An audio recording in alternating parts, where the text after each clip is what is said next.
26वां अध्याय।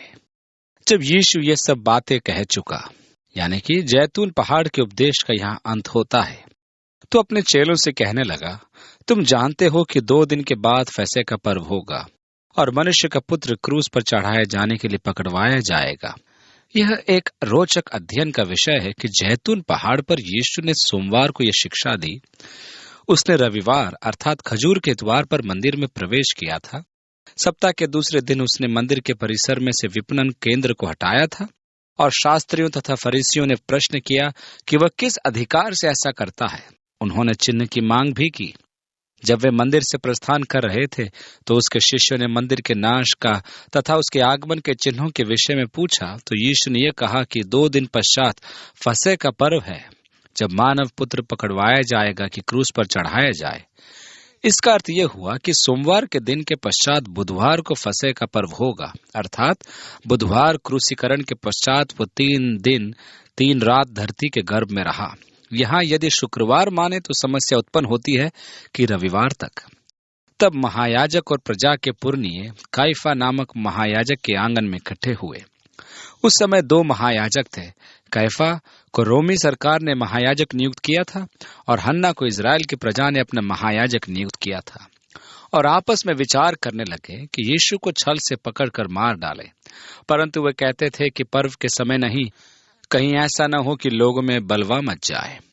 अब पुरानी व्यवस्था के अनुसार मेढ़ा फसह पर बलिदान किया जाना चाहिए, क्योंकि यह इजरायली व्यवस्था के पहिलौठों की मृत्यु से सुरक्षा का प्रतीक था। यीशु को भी परमेश्वर का मेमना होने के कारण फसह पर स्वयं की बलिदान देना था। इस्राएल अगुवे नहीं चाहते थे कि यीशु को फसह के दिन मृत्यु दंड दे, परंतु परमेश्वर की व्यवस्था के अनुरूप यीशु को फसह के मेमने की भांति मृत्यु से मुक्ति के लिए फसह पर ही स्वयं का बलिदान देना था, क्योंकि इजराइल फसह को मुक्ति के उपलक्ष्य में मनाता था। जब यीशु बेथनिया में शमौन कौड़ी के घर पर था तो एक स्त्री संगमरमर के पात्र में बहुमूल्य इत्र लेकर उसके पास आई, और जब वो भोजन करने बैठा था तब उसने उसके सिर पर उसे उंडेल दिया। यह देखकर उसके चेले रिसी आए और कहने लगे, इसका सत्यानाश क्यों किया गया? यदि हम यूहन्ना के सुसमाचार वृत्तांत का अध्ययन करें तो ज्ञात होगा कि कहने वाला यहूदा इस्करियोती था।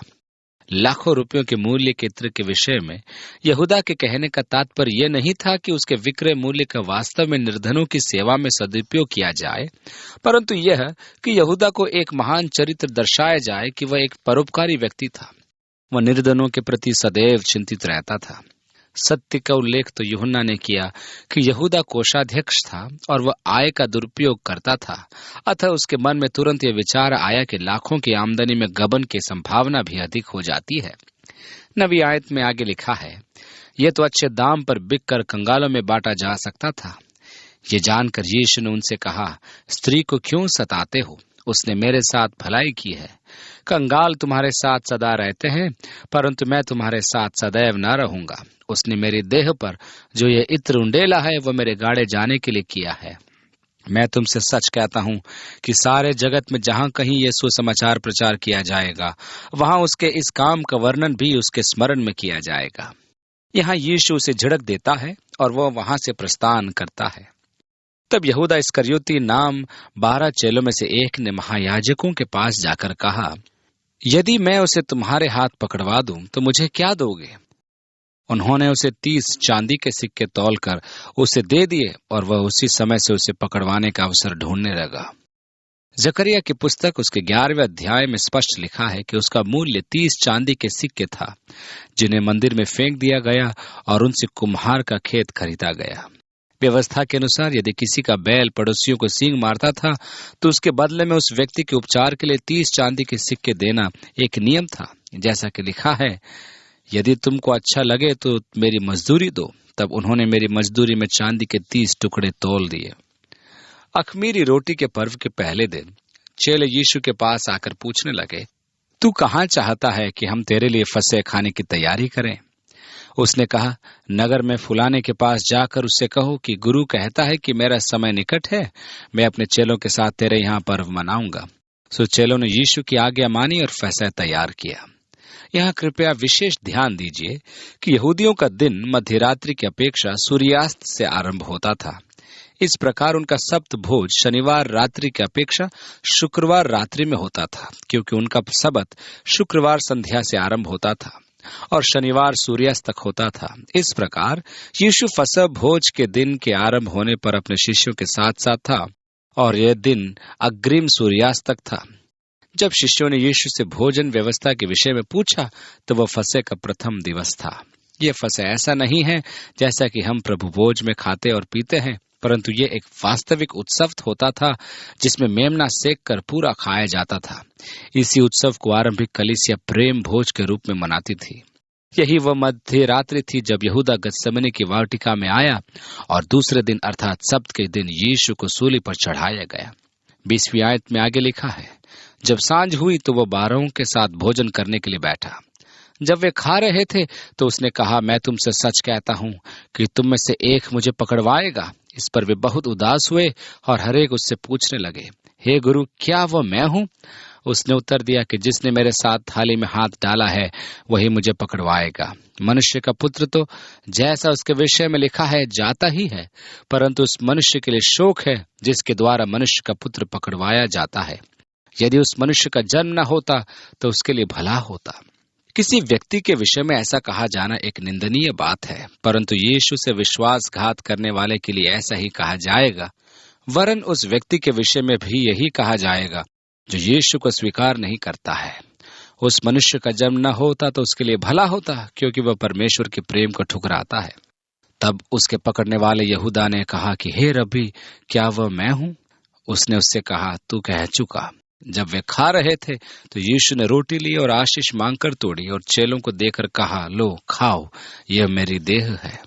तोड़ी हुई रोटी की उपमा यीशु अपनी देह से देता है। और फिर आगे यीशु कहता है, फिर उसने कटोरा लेकर धन्यवाद किया और उन्हें देकर कहा, तुम सब इसमें से पियो, क्योंकि यह वाचा का मेरा वह लहू है जो बहुतों के लिए पापों की क्षमा के निमित्त बहाया जाता है।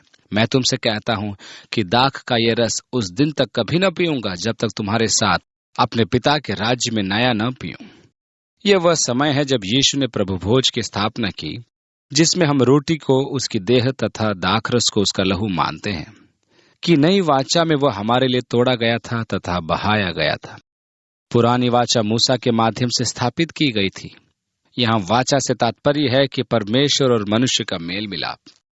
पुरानी वाचा में याजक मनुष्य और उसके पापों के लिए मध्यस्थता करते थे मंदिर के पवित्र स्थान में जाकर।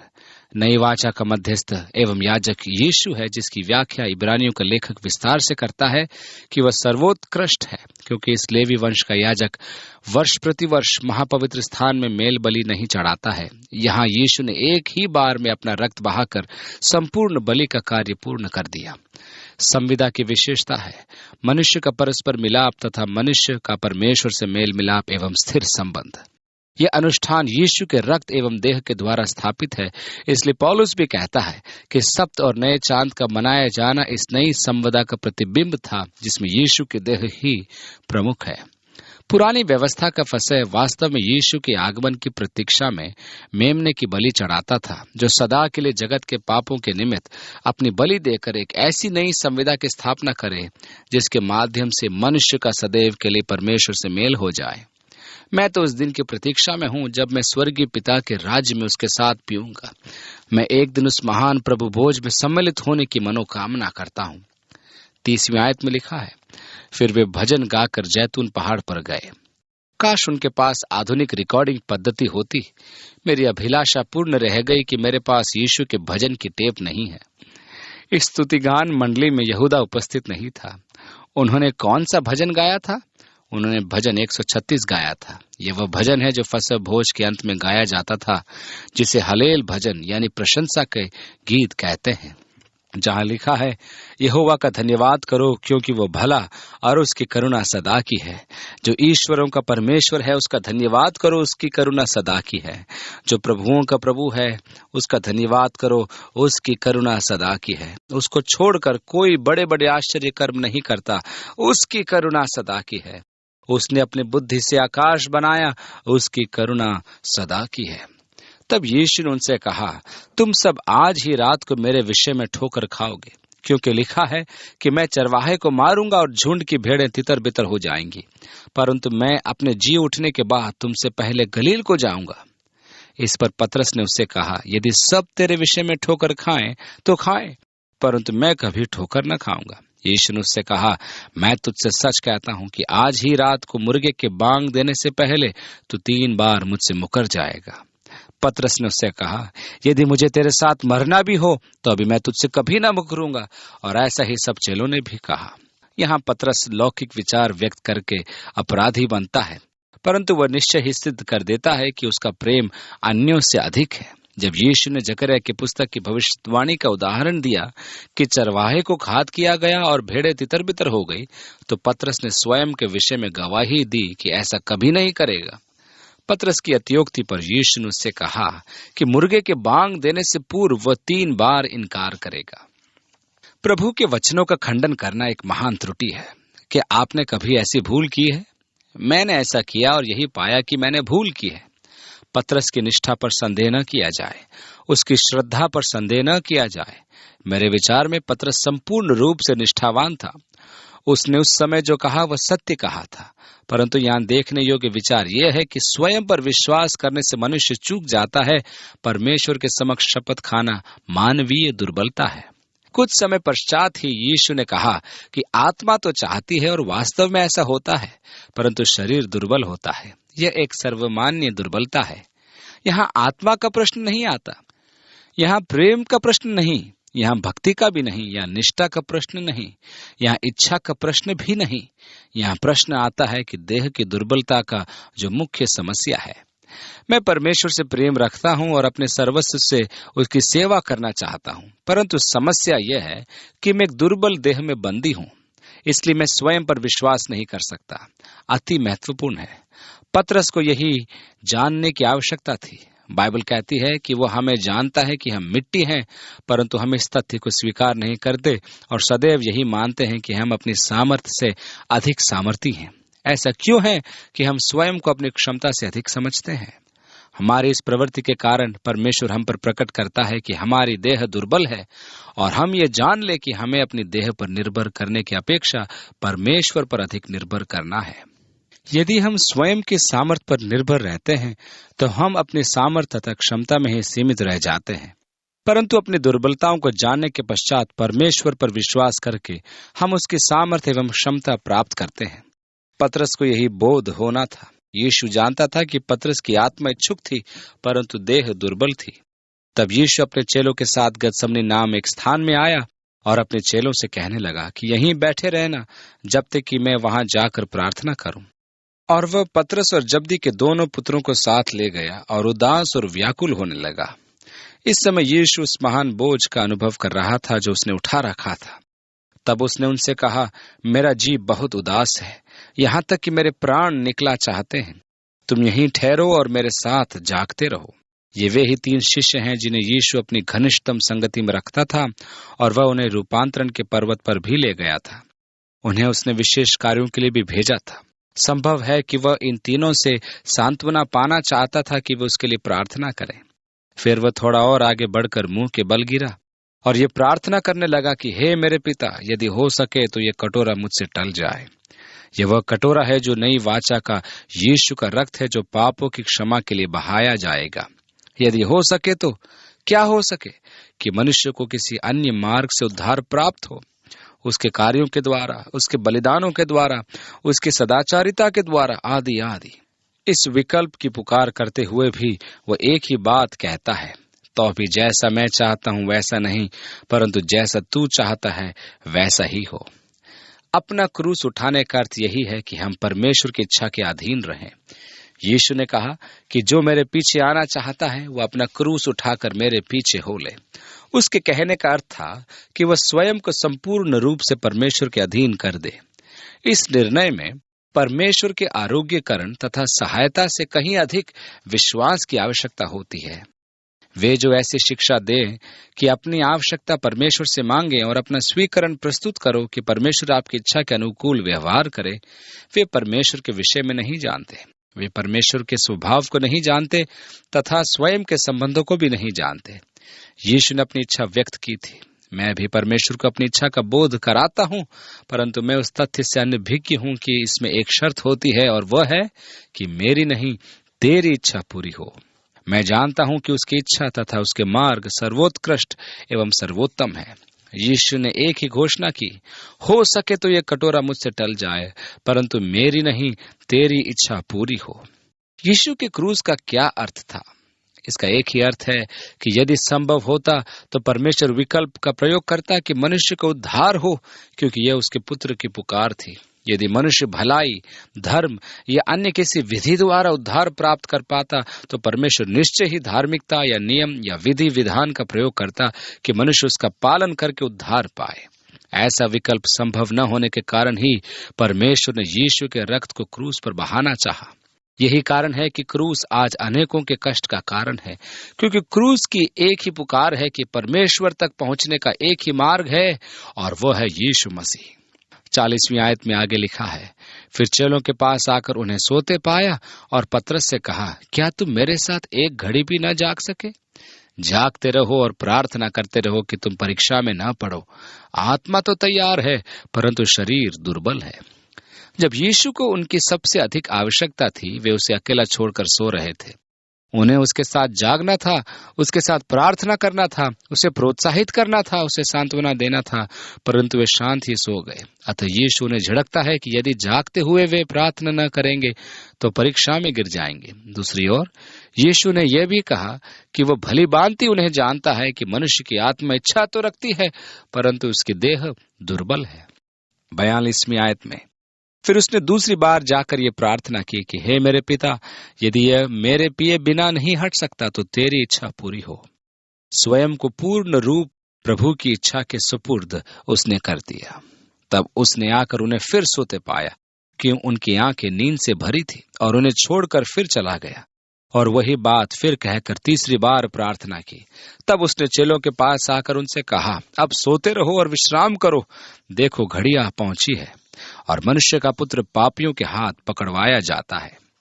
ये वचन निंदा या झिड़की के नहीं, परंतु उन मनुष्यों के लिए प्रेम के हैं जिनके साथ उसका घनिष्ठ साहचर्य था। ध्यान दीजिए कि यहाँ एक विसर्ग चिन्ह है। इसका अर्थ है कि संभवतः वहां कई घंटों के समय का अंतराल है। यीशु ने कहा कि अब तुम गतसमनी में विश्राम कर लो। तुम तो मेरी प्रतीक्षा नहीं कर पाए, परंतु मैं यहूदा के आने तक तुम्हारी चौकसी कर रहा हूं। मेरे विचार में वह उनको प्रेम से निहारता हुआ उनके लिए प्रार्थना कर रहा था। संभव है कि वह उनके चारों ओर चक्कर लगाता हुआ कह रहा है, पिता, ये पतरस है जो ठोकर खाकर व्यथित होगा और स्वयं को अपराधी मानेगा। ये इस भावना से क्षतिग्रस्त हो जाएगा। प्रभु, इसकी सहायता करना। प्रभु, इसके जीवन में कार्य करना। पिता, जब तू इसमें अपना कार्य पूरा कर ले तो इसे अन्यों के लिए सामर्थ का साधन बनाना। यीशु ने कहा, पतरस, तेरा विश्वास न डगमगाए, और जब तेरा मन परिवर्तन हो जाए तो तू अपने विश्वासी भाइयों की सामर्थ्य सिद्ध होना। मेरे विचार में यीशु वहां बैठा अपने शिष्यों को निहारता हुआ यही प्रार्थना कर रहा था। कई घंटों का अंतराल इसके बीच में निकल गया, क्योंकि वे भोज के पश्चात तुरंत वाटिका में चले गए थे। भोजन लगभग 6 बजे सायंकाल किया जाता था। जब यहूदा उसे पकड़वाकर कैफा के समक्ष लाए तो मुर्गे के बांग देने का समय अर्थात भोर का समय था। मुर्गे के बांग देने का समय लगभग 5 बजे प्रातःकाल होता है। वहां यीशु ने प्रार्थना की थी। इस प्रकार यीशु वहां लगभग 2 घंटे तो अवश्य बैठा था। वह उन्हें निहार रहा था, वह उनकी चौकसी कर रहा था, उनकी सामर्थ्य के लिए प्रार्थना कर रहा था। मैं अनेक बार सोचता हूं कि वह हमारी भी चौकसी करता है, क्योंकि वह हमारा प्रभु है। क्या आप जानते हैं कि वह हमारे लिए प्रार्थना करता है? क्या सत्य नहीं कि जब हम सोते हैं तो वह हमारी चौकसी करता है? वह कहता है, पिता, कल इनका दिन कठिन होगा, इन्हें अनेक समस्याओं का सामना करना होगा। पिता, इन्हें सामर्थ्य देना और इनकी देखरेख करना। कैसा अनुपम दृश्य कि यीशु बैठकर अपने शिष्यों की चौकसी कर रहा है। समय पूरा हो जाने पर वह उन्हें उसे नींद से जगाता है और कहता है, उठो। और मनुष्य का पुत्र पापियों के हाथ पकड़वाया जाता है। उठो, चले, देखो मेरा पकड़वाने वाला निकट आ पहुंचा है।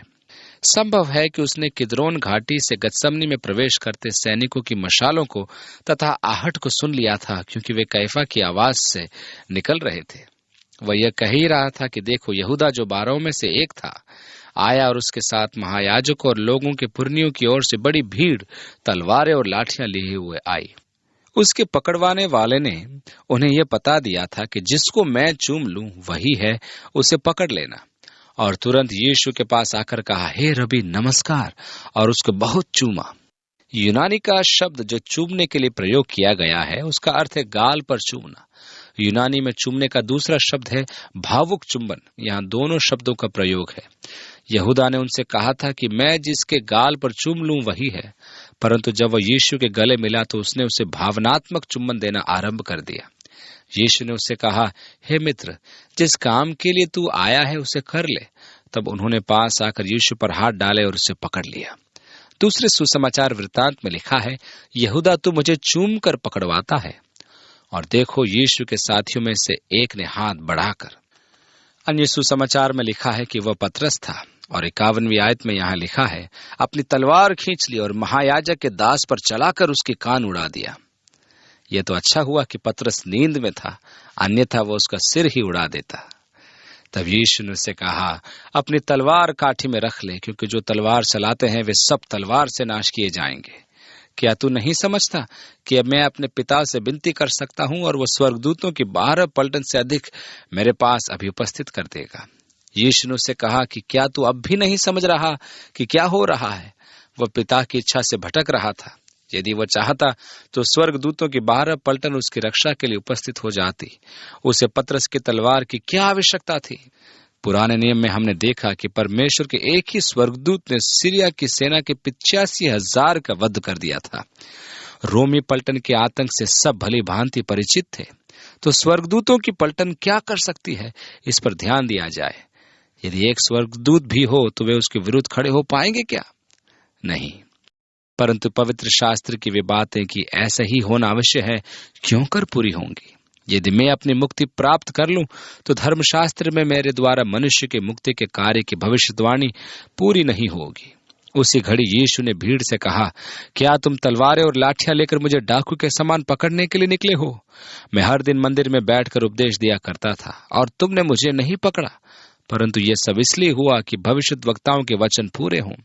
तब सब चेले उसे छोड़कर भाग गए। वे वाटिका में तितर बितर हो गए और यीशु अकेला रह गया। और यीशु के पकड़ने वाले उसको कैफा नामक महायाजक के पास ले गए, जहां शास्त्री और पुरनी इकट्ठे हुए थे। और पतरस दूर से उसके पीछे पीछे महायाजक के आंगन तक गया और भीतर जाकर अंत देखने को प्यादों के साथ बैठ गया। महायाजक और सारी महासभा यीशु को मार डालने के लिए उसके विरोध में झूठी गवाही की खोज में थे, परंतु बहुत से झूठे गवाहों के आने पर भी न पाई। अंत में 2 जनों ने आकर कहा कि इसने कहा कि मैं परमेश्वर के मंदिर को ढा सकता हूं और उसे 3 दिन में बना सकता हूं। तब महायाजक ने खड़े होकर उससे कहा, क्या तू कोई उत्तर नहीं देता? ये लोग तेरे विरोध में क्या गवाही देते हैं? परंतु यीशु चुप रहा। सत्य तो यह है कि जब यीशु से चिन्ह मांगा गया तो प्रति उत्तर में उसने यह कहा था कि इस मंदिर को ढा दिया जाए तो उसे 3 दिन में निर्मित कर देगा। निश्चय ही उन्होंने प्रतिक्रिया दर्शाई कि मंदिर के निर्माण में 46 वर्ष लगे और वह 3 दिन में पुनः निर्माण की बात करता है, परंतु उसका संदर्भ तो उसकी देह से था। 62वीं आयत में लिखा है, परंतु यीशु चुप रहा। महायाजक ने उससे कहा। वह तब तक मूक बना रहा जबकि महायाजक ने उससे यह शपथ न दी कि मैं तुझे जीवते परमेश्वर की शपथ देता हूं कि यदि तू परमेश्वर का पुत्र मसीह है तो हमसे कह दे। अब क्योंकि उसे जीवित परमेश्वर के नाम में शपथ दी गई थी, अतः उसे कहना पड़ा कि तूने आप ही कह दिया, वरन मैं तुमसे यह भी कहता हूं, आपसे तुम मनुष्य के पुत्र को सर्वशक्तिमान की दाहिनी ओर बैठे और आकाश के बादलों पर आते देखोगे। तब महायाजक ने अपने कपड़े फाड़ कर कहा, इसने परमेश्वर की निंदा की है। अब हमें गवाहों का क्या प्रयोजन? देखो, तुमने अभी यह निंदा सुनी है, तुम क्या समझते हो? उन्होंने उत्तर दिया, यह वध होने के योग्य है। तब उन्होंने उसके मुंह पर थूका और उसे घूंसे मारे और उन्हें थप्पड़ मार कर कहा। यशायाह 50 में यीशु के विषय में यह भविष्यवाणी थी कि मैंने मारने वालों को अपनी पीठ और गलमोछ नोचने वालों की ओर अपने गाल किए। अपमानित होने और उनके थूकने से मैंने मुंह न छिपाया। उस संस्कृति में थूकना अपमान का प्रतीक था। यह मात्र लार थूकना ही नहीं था, वरन खास कर गला साफ करके खराश थूकना था। वहां हम पर भी थूका गया था। उस संस्कृति के लोग यदि न चाहें कि आप उनके फोटो लें और आप ऐसा करते हैं तो बचकर भाग लीजिए, अन्यथा वे तिरस्कार प्रदर्शन में आप पर थूकेंगे। यह एक अपमानजनक व्यवहार है जो प्रत्यक्ष है। यशायाह लिखता है कि उन्होंने उसकी दाढ़ी उखाड़ ली। दूसरे सुसमाचार में उल्लेख है कि उसका मुंह ढककर उसे थप्पड़ मारे, जो अत्यधिक पीड़ा का कारण है, क्योंकि यदि मैं जान लूं कि मुझ पर वार किया जा रहा है तो मेरा मस्तिष्क उस प्रहार को सहन करने के लिए शरीर को अभिष्ट दशा में ले आता है, परंतु हमारा मस्तिष्क अज्ञात प्रहार को सहन नहीं कर पाता। यही सिद्धांत बॉक्सिंग और मल्लयुद्ध में भी व्यवहारिक होता है कि प्रतिद्वंदी के वार से बचा जाए, परंतु यदि आपकी आंखें बांधी गई तो प्रहार या आक्रमण अत्यधिक घातक सिद्ध होता है। उसने ये सब सहा क्योंकि वह हमसे प्रेम रखता है। हे मसीह, हमसे भविष्यवाणी करके कह कि किसने तुझे मारा। यीशु के कष्ट की भविष्यवाणी में यशायाह ने कहा, जैसे बहुत से लोग उसे देखकर चकित हुए, क्योंकि उसका रूप यहाँ तक बिगड़ा हुआ था कि मनुष्य का सा न जान पड़ता था। उसकी सुंदरता भी आदमियों की सी न रह गई थी। जब उसकी दाढ़ी नोचती गई और उसके चेहरे पर बोरा डालकर उसे घूंसे से मारा तो उसका चेहरा सूज गया था। उस पर चोट के निशान और नीले पड़ गए थे। उसका चेहरा देखने योग्य न रहा था। वह पहचाना नहीं जा रहा था। कोई भी उस हृदय विदारक मुखाकृति को देखना नहीं चाहता था। आपने कभी दुर्घटनाग्रस्त व्यक्तियों को देखा होगा जिन पर आंख लगाना भी साहस का कार्य होता है। यीशु के विषय यशायाह की यही भविष्यवाणी सत्य सिद्ध हुई। यशायाह आगे भी यही कहता है कि वह हमारे ही पापों के कारण घायल किया गया, वह हमारे अधर्म के कामों हेतु कुचला गया। उसने हमारे लिए ऐसी यातना सहन की, वह मेरे लिए घायल किया गया, वह मेरी शांति के लिए आहत किया गया। और पतरस बाहर आंगन में बैठा हुआ था। ये संपूर्ण दृश्य देखकर और यीशु के विरुद्ध जन साधारण का द्वेष जानकर पतरस को दुख के साथ साथ आतंक ने भी आ घेरा। आगे लिखा है, एक लौंडे ने उसके पास आकर कहा, तू भी यीशु गलीली के साथ था।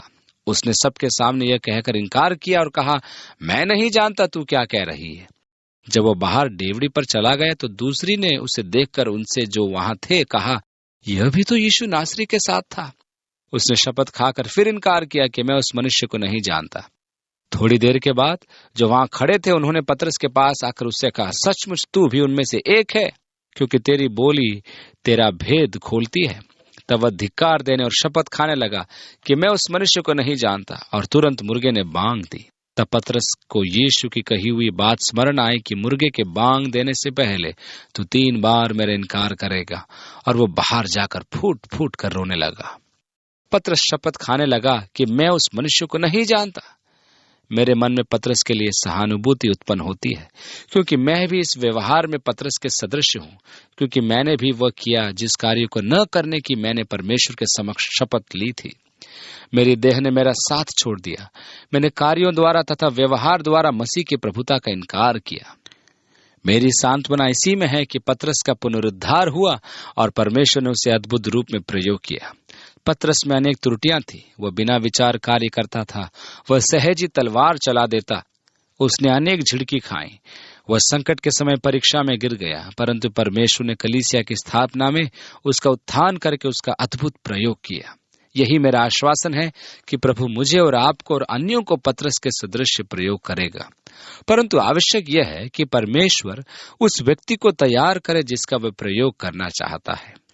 मनुष्य उसकी रचना है जो मसीह यीशु में सृजी गई कि परमेश्वर के पूर्व अभिषिक्त सदाचार में आचरण करें। परमेश्वर हमारे दैहिक विश्वास का निवारण करने में क्रियाशील है कि संपूर्ण रूप से यीशु पर निर्भर हों, जिससे कि जो कार्य परमेश्वर हमसे कराना चाहता है उससे में हम स्वयं का श्रेय एवं महिमा न खोजें। हम ये भली भांति जान ले कि हमारी देह दुर्बल है और हम स्वयं भी सामर्थ्य में अक्षम हैं। जब परमेश्वर मेरे द्वारा कार्य करता है तो मैं उसकी स्तुति एवं उसका महिमा वंदन करता हूँ कि वह अयोग्य साधनों को पवित्र आत्मा के सामर्थ्य से परिपूर्ण करके अपने कार्य करता है। मैं केवल परमेश्वर के आत्मा के सामर्थ्य की पूर्णता की खोज करता हूँ कि वह मेरी देह की दुर्बलता की क्षतिपूर्ति करे, और तब मैं उस विजय में जो परमेश्वर आत्मा के द्वारा मुझे प्रदान करता है उसकी महिमा करूँ। परमेश्वर हम में से प्रत्येक में कार्य करना चाहता है। ये महत्वपूर्ण है कि हम इसे मृत न करके उसकी महिमा हेतु प्रयोग करें, और जो परमेश्वर ने हमें सौंपा है उसे वृद्धिमान करके हम उसे लेखा दे पाएं। आइए हम प्रार्थना करें। पिता, हम इस शिक्षा के लिए तेरे आभारी हैं। हम इसे हृदयों में सुरक्षित करते हैं। यीशु के नाम में हमें अपने सत्य का बोध करा। आमीन।